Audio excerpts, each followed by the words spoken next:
Now imagine this. You're at the grocery store just grabbing what you need, and suddenly you run into that person, the one who knows everything. They smile, that soft, sweet voice, and they ask, "So, how's life? How's work? Money? Any big plans?" You answer out of politeness, just being nice.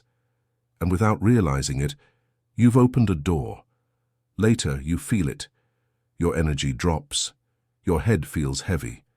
Things start to stall. Ever noticed that? A project was flowing, and after you talked about it, when it suddenly went sideways. This isn't paranoia. In ancient wisdom traditions, there's a simple rule. What's exposed too much weakens, and there are 5 specific questions that do this to a lot of people. Today I'm going to tell you what those 5 questions are, and more importantly, what to say instead in a graceful way without sounding rude, cold, or defensive. The 4th one is the one that takes down the most good-hearted women because it comes disguised as care. Not everyone asks because they want to know you. Some people ask to measure, to compare, to quietly place weight on what's yours. Silence is protection. The right words are a shield.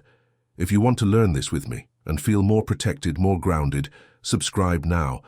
Here, we talk about boundaries, protection, and prosperity with clarity and respect. And write this in the comments. I watch my words, just that.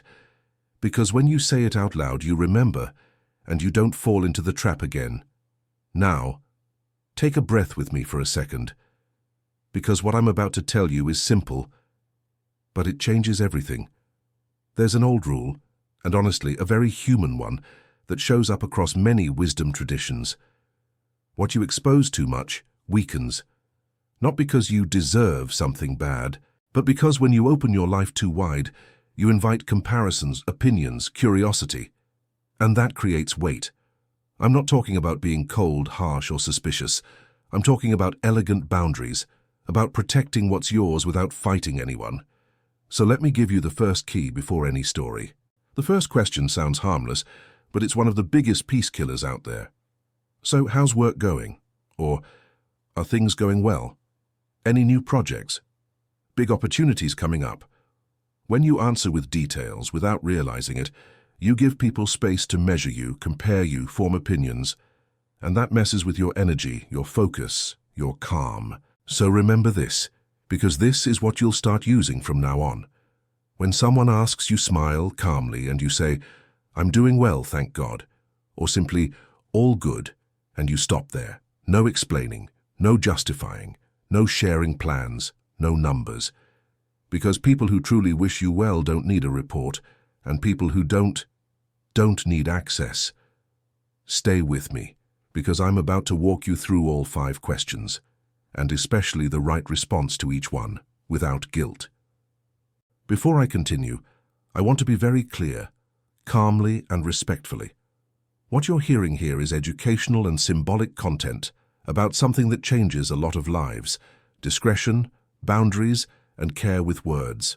This appears in many wisdom traditions, including Jewish teachings, where there's deep attention to the power of speech and the value of modesty and restraint. This isn't about fear, it's about emotional protection, avoiding unnecessary stress, avoiding comparison, and preserving your peace, especially when you're around people who are curious, invasive, or simply unaware. Now, so you can see how this shows up in real life, let me tell you a short, simple story, and a very common one. A woman once told me a scene I never forgot. She was at the grocery store, late afternoon, tired, and she ran into an acquaintance, one of those people who arrive smiling, speak sweetly, seem warm and caring, but always ask just a little too much. The conversation started normally. "How are you? How's the family?" Then the tone changed, lower, softer, almost caring. "So, how's work? Is everything going well? Anything new going on?" And she, being polite, answered. She shared a little, then a little more. Without realizing it, she started explaining that there was an opportunity, that she was trying to get her life organized, that she was pushing forward, that things finally felt like they were falling into place. She walked away holding her grocery bag, and carrying a strange feeling in her chest. There was no argument, no tension, no awkward moment, just weight, like she had exposed too much. That same week she told me what she called bad luck started happening. A small setback here, an unnecessary expense there, a random discomfort, a delay that didn't need to exist. And most of all, the peace she had been building disappeared. That's when she learned a rule I want you to remember. Some questions aren't conversation, they're access. And with that in mind, let's go into the first question, and I'll give you the exact response. Short, clean, elegant. This first question is so common, so polite, that most people never imagine it could create emotional wear. It shows up everywhere, in the elevator, at the gate, at Sunday lunch, at the nail salon, in line at the bank, in the family group chat. Sometimes it comes with a smile, sometimes with that soft voice that sounds like interest, and it goes like this. So, how's work going? Let me show you why this question messes with your peace so much. Because when someone asks about your work, your income, your stability, what's holding your life up, they're not just asking about routine, they're touching the most sensitive place of adult life, security. And here's where the risk lives. When you open this subject with details, you give away three things without noticing. First, information. Second, expectation, because the person leaves knowing what you want, what you're hoping for, what you're trying to build. Third, comparison. And comparison is heavy, even when no one says a word. Sometimes the person isn't bad. Sometimes they don't even realize they're doing it. But the human mind works automatically. It measures, it compares, it judges, it forms opinions. And that judgment becomes an invisible weight on top of what's yours. Have you ever felt this? You share with excitement, I started a new project. I'm in a better phase. An opportunity came up, and then it feels like the energy fades.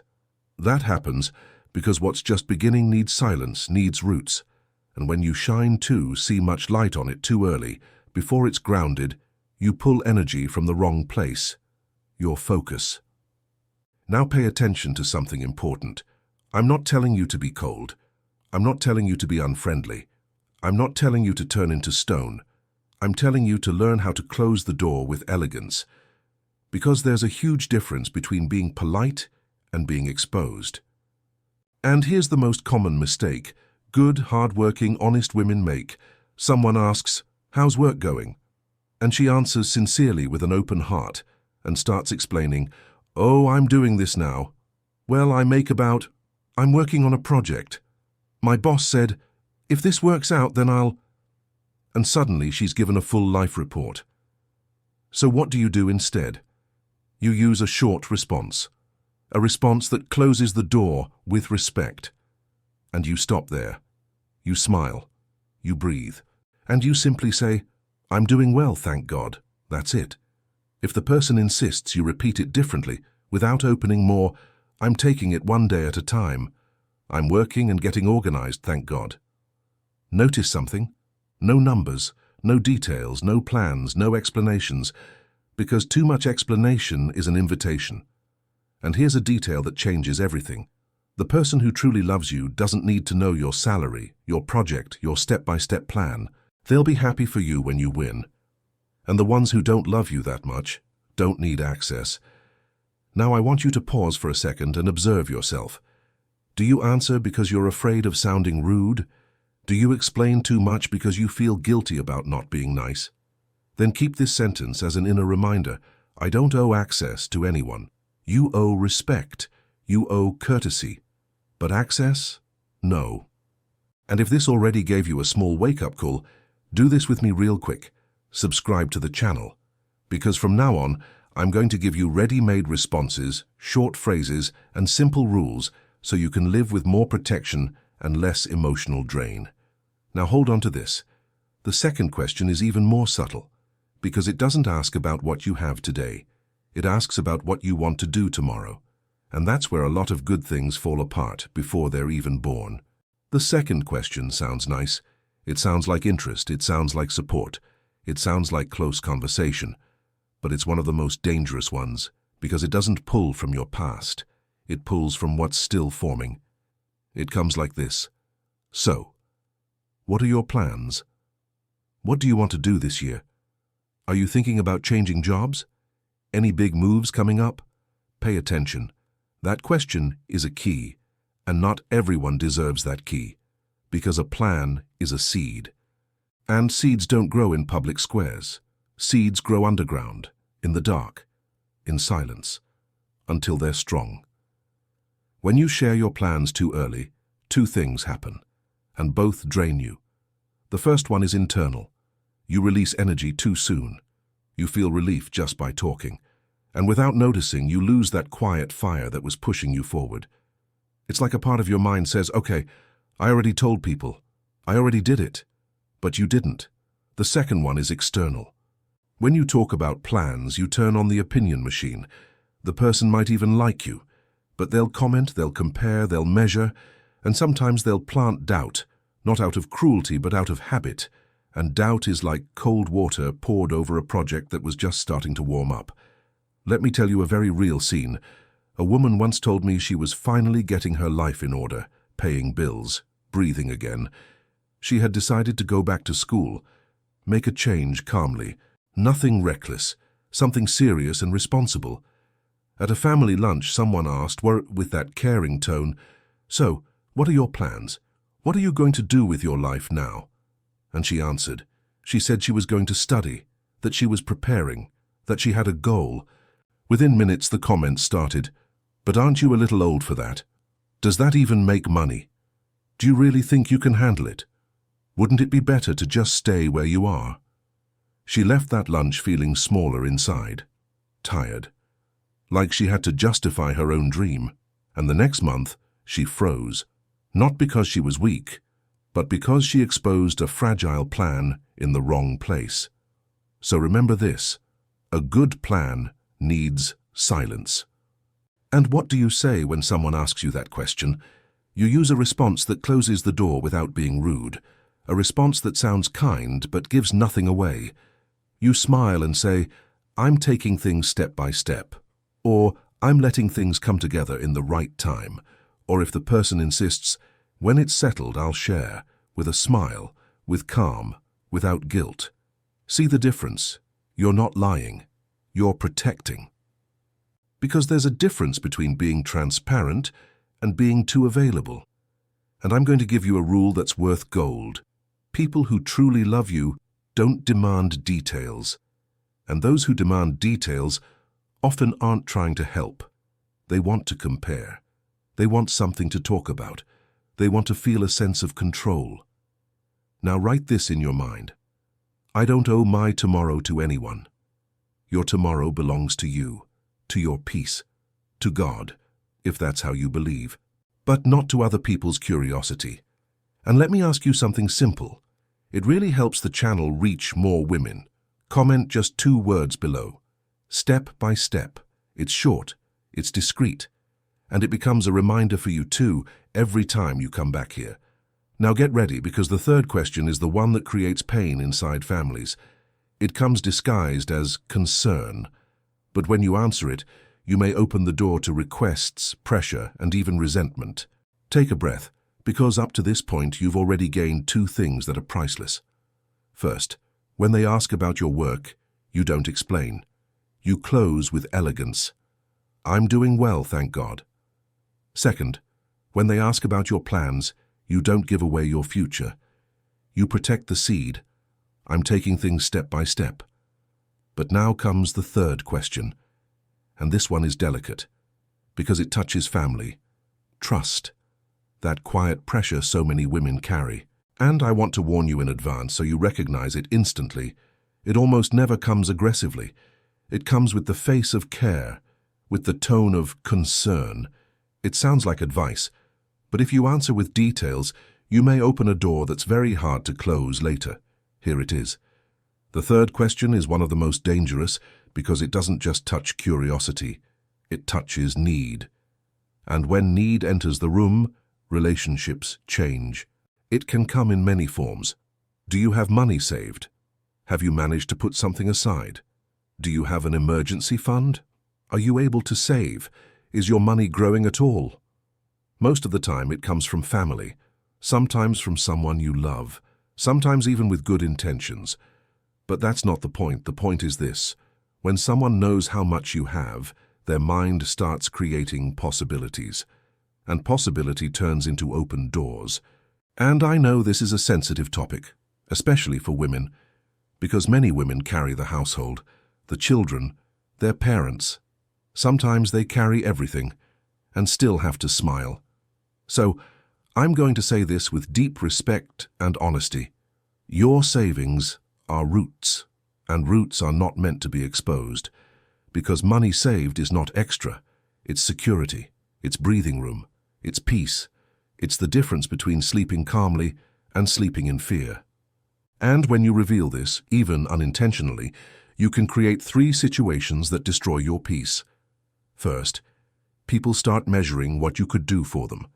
Second, they start assuming you can handle losing. Third, they begin judging. She has money and doesn't help. She has money and still complains. She has money and is selfish. And then you fall into a trap. You start explaining yourself. And a woman who explains herself too much gets tired. Now let me tell you a short story, very real, and you might recognize someone in it.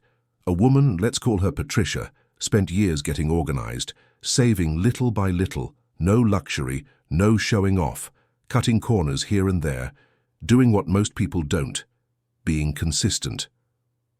One day, at a family gathering, someone asked, in that tone that sounds innocent, "So, have you managed to save anything? Are you putting money aside?" Patricia felt proud, because saving money isn't easy. It takes discipline, it takes sacrifice. So she answered. Not only did she answer, she explained how much she had, where it was, how she was doing it. In the moment, it was just conversation. Everyone smiled, the topic changed, but 2 weeks later, a request showed up. A relative came with a hard story, an emergency, a pretty promise. "Can you lend me some money? I'll pay you back really soon." And Patricia felt torn, because she was kind, because she had a good heart, because she didn't want to seem cold. So she lent it, and what started as help turned into anxiety, into tension, into silence, into conflict. And the worst part, it wasn't just losing money, it was losing peace. It was realizing the relationship felt crooked afterward. Now listen carefully. I'm not here to say you should never help anyone. That's not the point. I'm here to protect you from something very specific, the door you open when you reveal how deep your roots go. Because there are people who would never dare to ask you for anything if they didn't know you had it, and there are people who don't pressure you until they realize you can handle it. So what do you do when someone asks you that question? You answer with gratitude and with boundaries. Simple, short, no details. You smile and say, "I'm building little by little, thank God." And you stop there. If they insist, I prefer not to talk about that. Calm, no excuses, no explanations. Because this matters.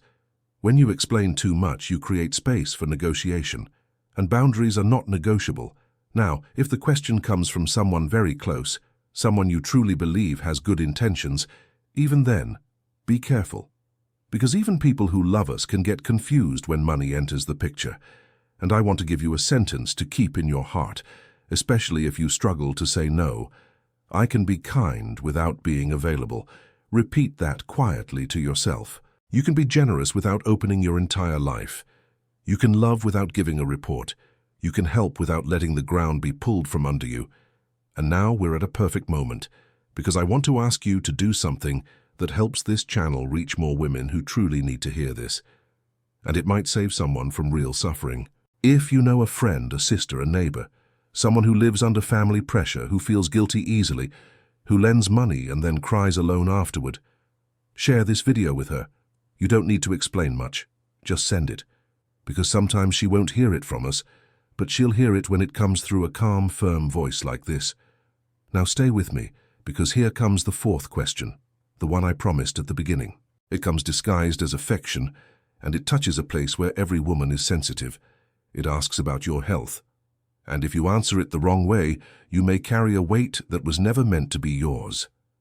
This fourth question confuses good women the most. Because it sounds like care, it sounds like concern, it even sounds like love. It comes like this. So, how's your health? Are you really okay? Are you still having that pain? What did your test results say? You've been tired lately, right? And pay attention. I'm not saying asking about health is wrong. People who truly love you care.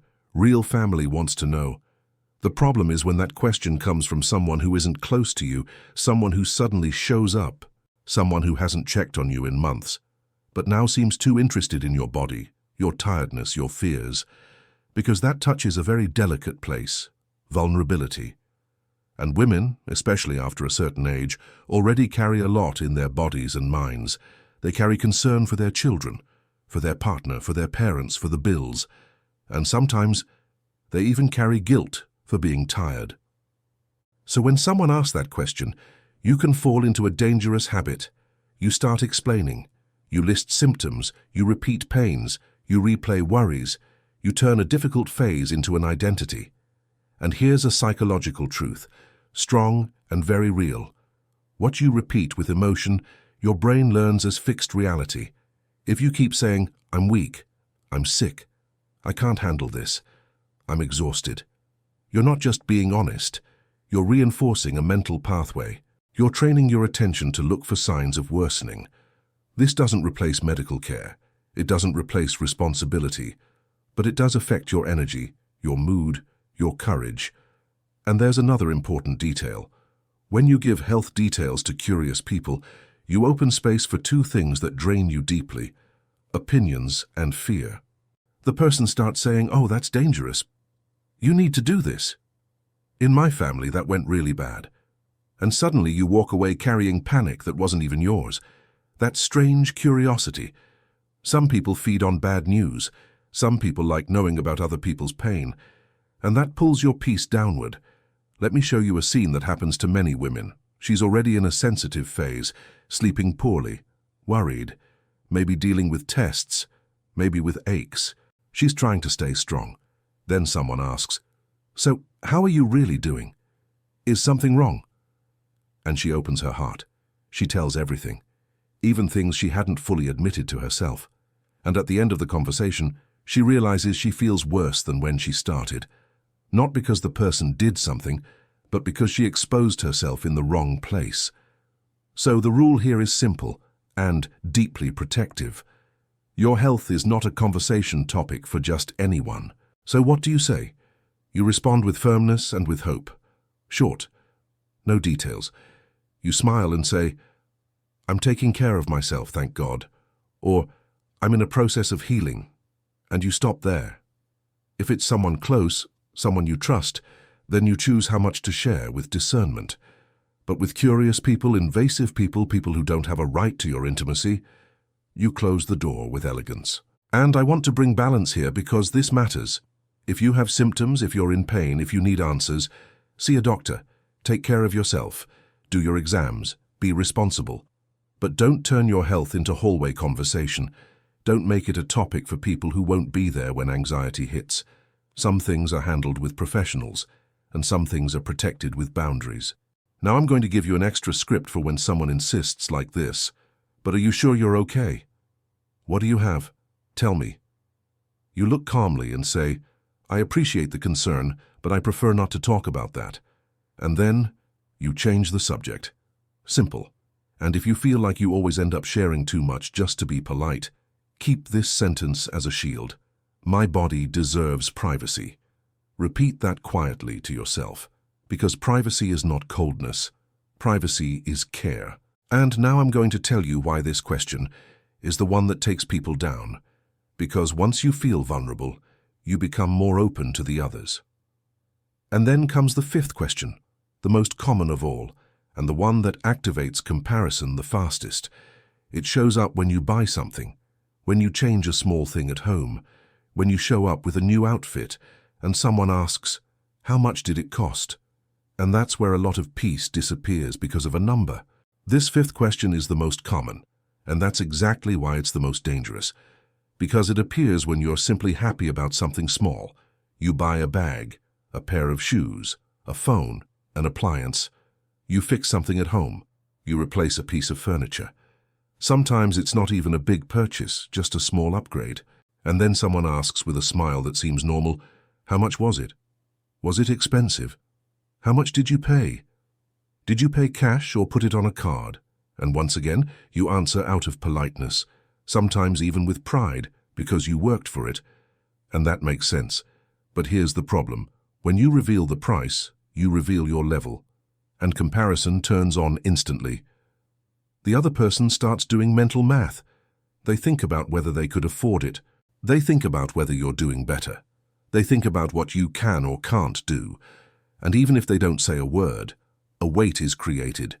And here's what's even more delicate. Most of the time, the question isn't really about the object. It's about you. Behind how much did it cost, there's often a quieter question. How much can you afford? How much do you have? How far are you going? And that activates envy, judgment, and that heavy comparison energy every woman has felt at some point, even in friendly environments. Let me give you a simple example. A woman once told me she finally replaced an old appliance. Nothing luxurious, nothing flashy, just a small but meaningful improvement. She was happy because it brought comfort. She ran into an acquaintance and heard, "Oh, you bought a new one, how much did it cost?" She said the price. And suddenly, the tone shifted. Opinions appeared. "Wow, that's expensive. I would never pay that. With that money, you could have done something else." And she went home feeling uncomfortable, like she had done something wrong just for improving her own life. Do you see it? Sometimes it's not bad intention, it's comparison that ruins the atmosphere. And there's another risk. When someone knows you bought something at a certain price point, they start seeing you as someone who has. And that can open doors to requests, to hints, to invisible expectations. So what do you say?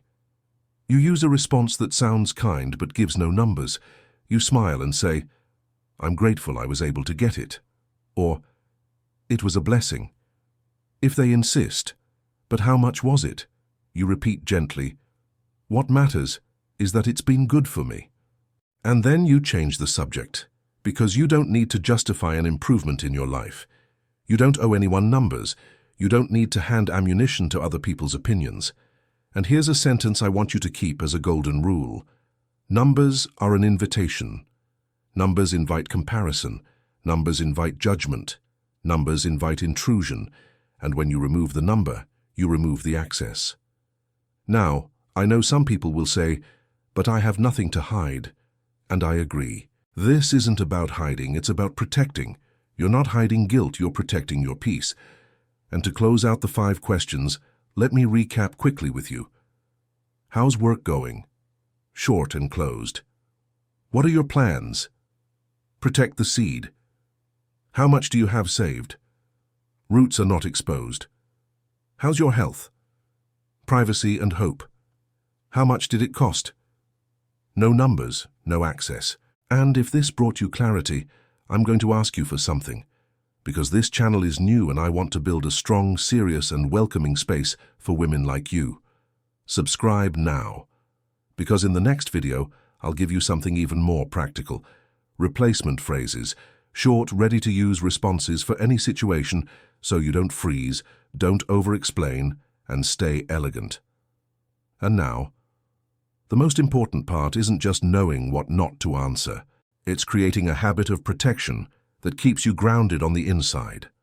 So I'm going to teach you a simple 7-day routine, quick and realistic, to help you remember these responses and keep your peace in place. This isn't anything complicated. It's not a strange ritual. It doesn't expose you in any way. It's a habit of protection, of focus, of boundaries. Because one thing is understanding this now, another thing is holding on to it when life is busy, when you're tired, when someone catches you off guard. So here's what you'll do. For 7 days, just 7, you'll practice a short word seal. In the morning, before leaving the house, or before picking up your phone, place your hand on your chest, take 2 deep breaths, and say quietly, "I watch my words." That's it. Then you add one extra sentence, depending on the day. Here it is. Day 1. I watch my words, and add, I don't owe access. Day 2. I watch my words, and add, I close doors with elegance. Day 3. I watch my words, and add, my roots are protected. Day 4. I watch my words, and add, my body deserves privacy. Day 5. I watch my words, and add, numbers are an invitation, I don't invite. Day 6. I watch my words, and add, I move step by step, in the right time. Day 7. I watch my words, and add, I choose peace. Now why does this work? Because you're not trying to control the world. You're controlling what belongs to you, your words, your focus, your energy. And when you repeat a phrase for 7 days, you do 2 very powerful things. First, you build memory. When someone asks, you remember. Second, you build posture. Your body learns not to justify itself. And I want you to notice 3 simple signs over those 7 days. You'll find yourself responding more calmly, without rushing. You'll feel less need to explain your life. And you'll notice that some people stop insisting, because they feel the boundary. And that's freeing, because deep down, what we really want isn't conflict. It's peace. It's protection. It's a lighter life. And if you want to reinforce this with something even simpler, do this. Every time someone asks one of these questions before answering, pause for 1 second and think, is this conversation or is this access? That pause changes everything. Now take a deep breath, because you've just received something very practical. This isn't about living in fear. It's about living with boundaries. And boundaries, especially for women, are a form of self-respect. Let me recap the 5 questions simply, so you can take this into your life starting today. First, how's work going? You close it gently. I'm doing well, thank God. Second, what are your plans? You protect the seed, step by step, taking my time. Third, how much do you have saved? You protect the root. I'm building little by little, thank God. Fourth, how's your health?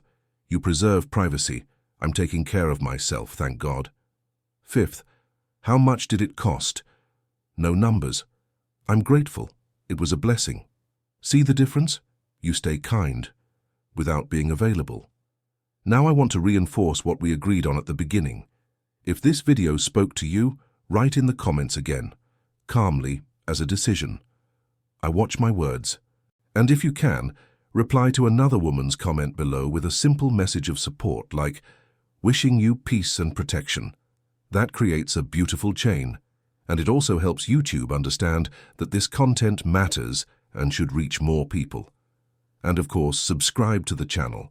That's especially important right now because this is how we build trust, authority, and grow this space together. In the next video, I'll give you the replacement phrases, a ready-made guide with the best short responses, so you never freeze again, never over-explain again, and keep your peace intact. Go in peace. And remember, not every question is conversation. Some are access.